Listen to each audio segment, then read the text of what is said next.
Hello दोस्तों, आज हम क्रैक्ड मूवी को एक्सप्लेन करने वाले हैं जो कि एक कोरियन हॉरर मूवी है। आप सभी जानते हैं कि कोरिया की मूवी कितनी खतरनाक होती है जो कि हॉरर से भरपूर होती है। बात करें इसकी IMDb पर रेटिंग की तो 5.1 है। तो चलिए देर न करते हुए मूवी की स्टोरी को आगे बढ़ाते हैं।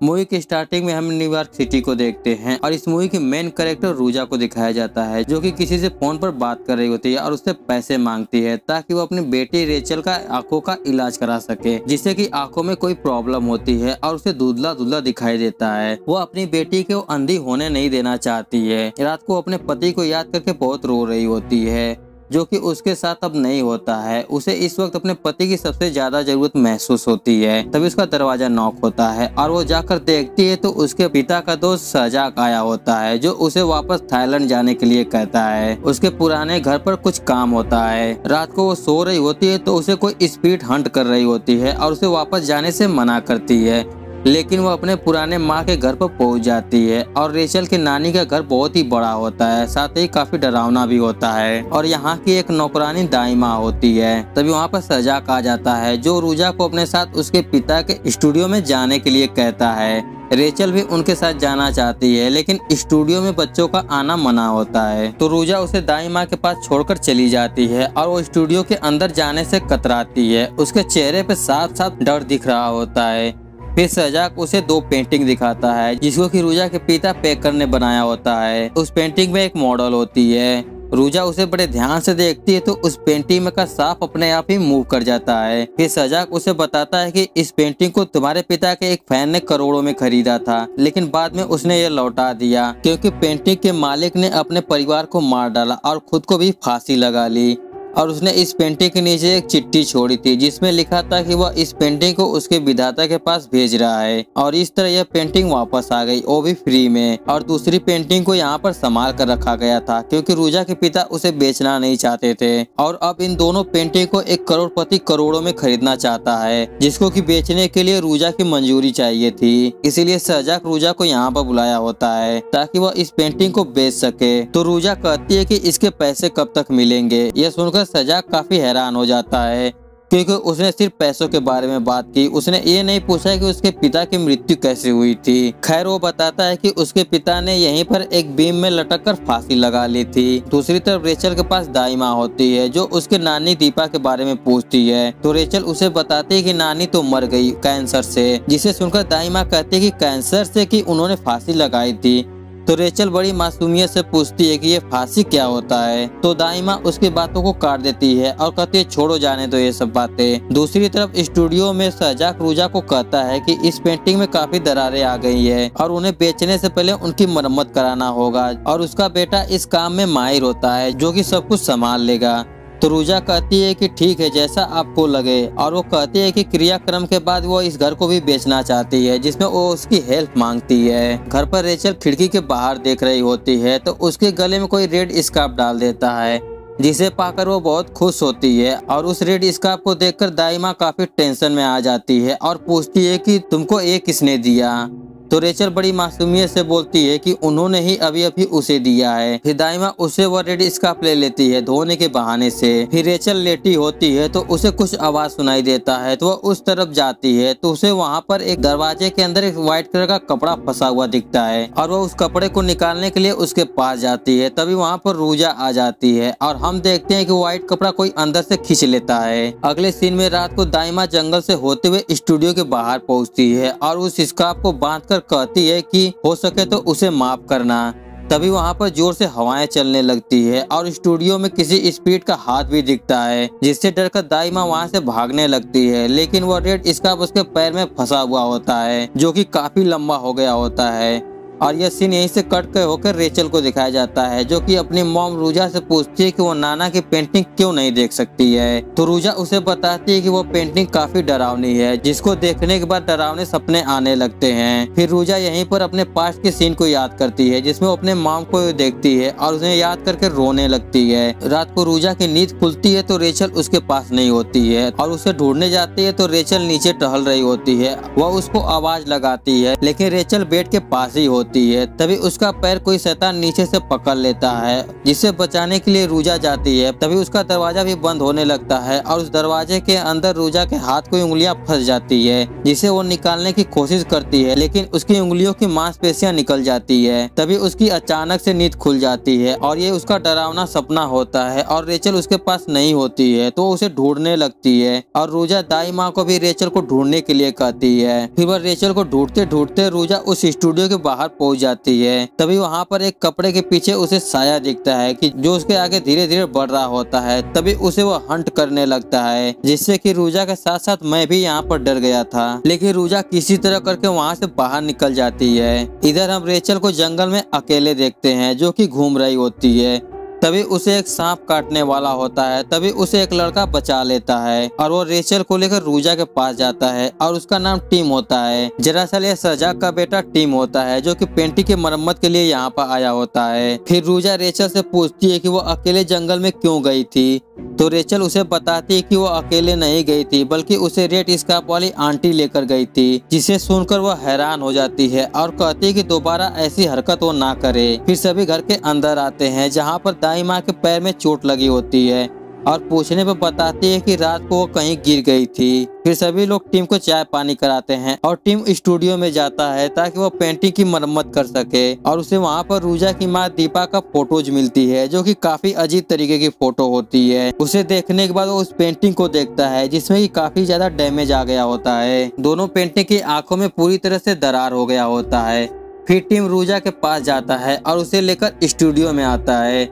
रूजा भी पेंटिंग को देखकर हैरान हो जाती है, क्योंकि पेंटिंग में दरारें काफी बढ़ गई होती है। फिर टिम उस दरार को हटाता है तो उसमें से एक आंख दिखती है, जिसे देखकर रूजा उसे बंद करने के लिए कहती है।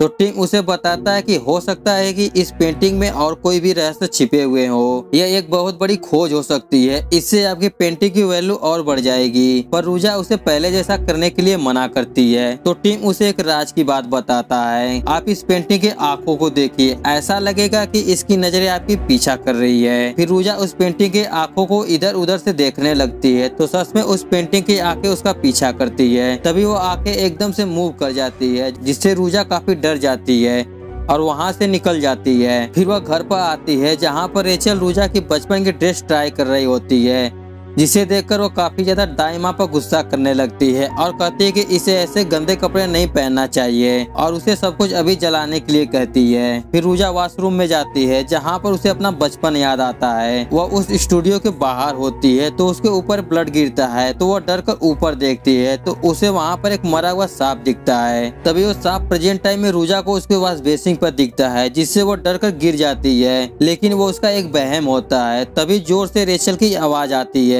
तो रूजा उसके पास जाती है तो रेचल उसे बताती है कि बेड के नीचे कोई है। फिर रूजा बेड के नीचे देखती है, तभी वहाँ पर पैरानॉर्मल एक्टिविटी होने लगती है। सभी खिड़की दरवाजे बंद हो जाते हैं और रूजा काफी ज्यादा डर जाती है। वह डरते डरते रेचल के पास जाती है, जहाँ पर रेचल के पीछे एक खतरनाक डायन की आत्मा होती है, जो रेचल की आंखों को निकाल लेती है और उसके आंखों में एक सांप छोड़ देती है। रूजा उसे पकड़ने के लिए जाती है, पर रूजा के गले में वो रेड स्कार्फ लपटा जाता है। फिर वह आत्मा रेचल को नीचे गिरा देती है। रूजा किसी तरह उसे लेकर नीचे भागती है और नीचे उसे टिम मिलता है, जो कि उसे किसी तरह संभालता है और रेचल को एक तावीज देता है, जो कि पहाड़ी कबीले का होता है। उसका मानना यह था कि इसको पहनकर चलने से इसकी टन टन आवाज से सारे भूत भाग जाएंगे और रूजा उसके लिए धन्यवाद करती है। फिर टिम और रूजा अपनी अपनी स्टोरी शेयर करने लगते हैं। अगली सुबह रूजा टिम के पास जाती है और यहाँ से निकलने के लिए कहती है, तो टिम उसे कुछ दिखाने के लिए अंदर बुलाता है। रूजा रेचल को एक टेबल पर बैठाकर उस पेंटिंग को देखने जाती है और उस पेंटिंग के कवर के पीछे किसी और का चेहरा होता है, जिसे देखकर रूजा टिम को भड़कने लगती है और कहती है कि ये तुमने क्या किया, इसे पहले जैसा करो, और बताती है कि इस आदमी ने आत्महत्या की थी, जो कि टिम के पिता ने उसे बताया था। टिम कहता है कि उस आदमी की आत्महत्या की वजह शायद यह पेंटिंग थी, अगर हमने इसे पूरा हटा दिया तो सच्चाई सामने आ सकती है, लेकिन रूजा उसे ऐसा करने से मना कर देती है और वहाँ से निकलने के लिए कहती है। तो टिम उन्हें लेकर जाने लगता है और आगे जाकर उनकी कार खराब हो जाती है। तभी रेचल को बाहर किसी की स्पीड दिखती है, जो उसे लेकर वहाँ से चली जाती है। फिर टिम और रूजा रेचल को ढूंढने लगते हैं, दोनों अलग अलग होकर ढूंढने लगते हैं आगे चलकर रूजा का पैर वो रेड स्कार्फ में फंसा हुआ होता है, जो कि उसे खींचकर बहुत दूर ले जाता है और स्टूडियो के बाहर छोड़ देता है। तो रूजा वहाँ पर रेचल को आवाज लगाती है। वो आगे जाकर देखती है तो दाई माँ रेचल को कुएं में फेंकने वाली होती है। तभी रूजा उसे ऐसा करने से रोकती है और दाई माँ उसे बताती है कि मैडम मैं मजबूर हूँ, अगर मैंने ऐसा नहीं किया तो वो मुझे चैन से जीने नहीं देगी। अगर इसे बचाना है तो इसकी जगह पे तुम्हें कूदना होगा। रूजा कुछ सोचने लगती है। फिर हम उस दिन का सीन देखते हैं जहाँ पर दाई माँ के पास एक शैतानी आत्मा आई होती है, जो कि उसके जान के बदले सभी को मारने के लिए कहती है। इसलिए दाई माँ सभी को मारना चाहती है और उसके पास कोई भी दूसरा ऑप्शन नहीं होता है। तभी दाई माँ के पीछे टीम आ जाता है और दाई माँ को मारकर कुएं में ढकेल देता है और रेचल को पकड़ लेता है। फिर तीनों उस स्टूडियो के अंदर जाते हैं और उस पेंटिंग को रूजा नष्ट करने जाती है। तभी वहाँ पर पैरानॉर्मल एक्टिविटी होने लगती है। तभी रेचल के अंदर कोई आत्मा आ जाती है। वो पूरी तरह से पोजेस्ट हो जाती है और शैतानी आवाज में कहती है कि तेरे परिवार के पापों का घड़ा है जिसने कि मुझे ऐसा बनाया। तभी सारी पेंटिंग की कवर हट जाती है और पोजेस्ट रेचल रूजा को मारने की कोशिश करने लगती है। वह एक झटके में टीम को मारकर दूर फेंक देती है। फिर रूजा अपनी किसी तरह बचाव करती है और यहाँ पर पेंटिंग के पीछे की असलियत बाहर आती है। तभी उस पेंटिंग वाली मॉडल की आत्मा बिल्कुल से बाहर आ जाती है। फिर थोड़ी देर बाद वह औरत उन्हें वहाँ पर लटकी हुई देखती है, जिसे देखकर दोनों काफी ज्यादा डर जाते हैं। तभी वहाँ पर शहजाद आ जाता है और उसे टीम मारकर बेहोश कर देता है और रूजा को बांधकर लटका देता है। और ये टीम असली टीम नहीं होता है, उसने पहले ही शहजाद के बेटे टीम को मार दिया था ताकि वह उसकी जगह पे आ सके। और यहाँ पर उस पेंटिंग के राज खुलते हैं। शहजाद उन्हें पास्ट की स्टोरी बताता है। इस पेंटिंग वाली मॉडल का नाम प्रांग होता है और रूजा के पिता पेकन ने उसे अपनी पेंटिंग के अंदर इस्तेमाल करते थे और वो पेंटिंग के लिए उसे अजीब अजीब पोजीशन में डाल देते थे, जिससे उसे काफी ज्यादा दर्द हो रहा होता है। उन्होंने पहली पेंटिंग के अंदर 3 लोगों को और प्रांग के साथ छोड़ दिया था, जो कि बाद में उसके साथ फिजिकली भी हुए थे। और उस पेंटिंग के अंदर शहजाद भी होता है और उस पेंटिंग में से ही एक आदमी ने उस पेंटिंग को खरीद लिया था, जिसे कि नकली टीम ने उसके परिवार सहित सभी को मार दिया था, जिसे कि हमने मूवी के स्टार्टिंग में देखा था। फिर वह शहजाद को भी मार देता है। फिर नकली टीम उस पेंटिंग के पास जाता है, जहाँ पर सीन फ्लैशबैक में जाता है और प्रांग यहाँ पर रोज ही टॉर्चर हुआ करती थी और उसका बेटा वाराकान, जो कि असल में नकली टीम होता है, वह अपनी मॉम की रोज ऐसी हालत देखता है जिससे वो काफी ज्यादा दुखी होता है, लेकिन वाराकान कुछ भी नहीं कर पाता है।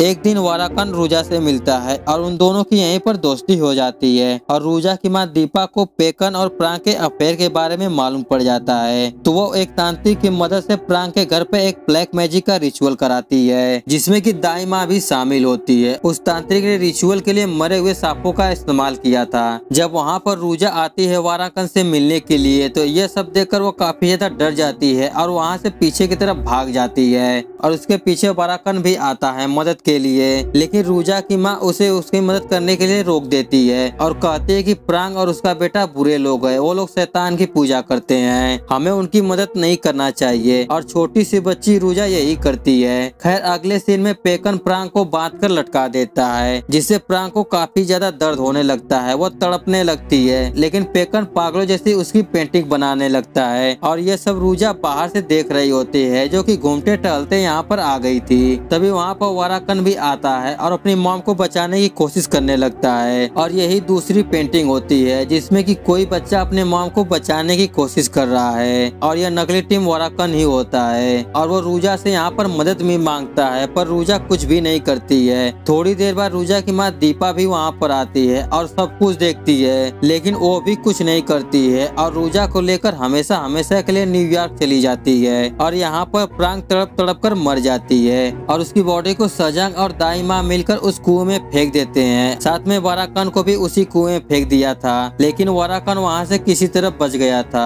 और वो अब सबसे अपना बदला ले रहा होता है। उसने दाई माँ को जानबूझकर उस कुएं में धक्का दिया था, क्योंकि वो भी इन सब में शामिल थी। फिर रूजा के सामने वाराकान रेचल को मारने वाला होता है। वो उसे महसूस कराना चाहता है कि जब कोई अपना मरता है तो कैसा महसूस होता है, और वो गन निकालने के लिए अपने बैग में हाथ डालता है। तभी उस बैग में से उसे एक सांप काट लेता है और उसके बैग में यह सब दाई माँ ने रखा होता है, क्योंकि उसे ऐसा लगता है कि टिम आ गया है और वो प्रांक की कहानी को मिटा देगा, और वो ऐसा नहीं चाहती थी। लेकिन यहाँ पर कहानी उल्टी हो जाती है, क्योंकि टिम की जगह पे खुद प्रांक का बेटा वाराकन आ गया था, जो कि उस पेंटिंग की कहानी को फैलाना चाहता था। खैर वाराकन सांप को मारने में बिजी हो जाता है और इसी बीच रूजा अपने आप को फ्री कर लेती है। फिर रूजा वाराकन से फाइट करने लगती है और उसे मारकर नीचे गिरा देती है और उसके ऊपर बिस्की गिरा देती है और वहाँ पर आग लगा देती है, जिसकी वजह से पूरे स्टूडियो में आग लग जाती है। और रूजा यहाँ पर रेचल को लेकर वहाँ से बाहर किसी तरह निकल जाती है और वह रेचल से कहती है कि वह उसका मरते दम तक ख्याल रखेगी, चाहे जो कुछ भी हो जाए। फिर हम स्टूडियो में देखते हैं जहाँ पर प्रांक की पेंटिंग कुछ जलने से बच गई होती है और प्रांक की आंखें अभी भी मूव कर रही होती है। इसके बाद हम एक महीने पहले का सीन देखते हैं जहाँ पर पेकन को कोई और नहीं बल्कि प्रांक के आत्मा ने ही मारा होता है, जो कि अब पूरी तरह से इविल बन चुकी है। और यहाँ पर प्रांक की आत्मा अभी तक गई नहीं है और मूवी इसी के साथ खत्म हो जाती है।